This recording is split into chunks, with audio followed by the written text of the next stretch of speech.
Hey everyone, welcome back to the channel. If you're looking to streamline your business finances and make your expense tracking effortless, then you're in the right place. Today, I'm going to show you exactly how to link your credit cards to QuickBooks Online, step by step, in the easiest and most up-to-date way for 2025. By the end of this video, you'll not only know how to connect your cards, but also how to ensure transactions sync automatically for smooth bookkeeping. So let's get started. First, make sure you're logged into your QuickBooks Online account. If you don't have one yet, set up your account beforehand because this process only works with an active QuickBooks Online subscription. From your QuickBooks dashboard, navigate to the Banking or Transactions section on the left-hand menu. Here you'll find the option to add or connect accounts. Click Link Account or Connect Account. A new window will appear where you can search for your credit card provider.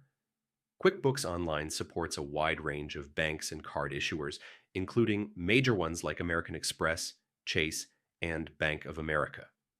Once you've selected your provider, you'll be prompted to sign in using your online banking credentials. This step is secure. QuickBooks uses encrypted connections to protect your data. After signing in, choose the specific credit card accounts you want to link. Select the date range for importing transactions. If this is your first time linking a credit card, you can usually go back up to 90 days. For ongoing syncing, QuickBooks will automatically pull in your latest transactions moving forward. Review the imported data. QuickBooks will bring in your recent transactions, and you can categorize them under expenses, income, or match them with existing invoices.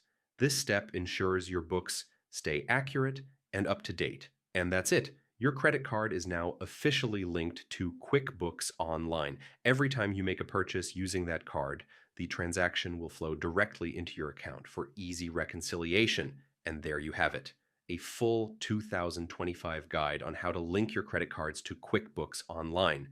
If you found this tutorial helpful, give it a thumbs up, share it with someone who might benefit, and don't forget to subscribe for more step-by-step business finance guides. Thanks for watching, and I'll see you in the next video.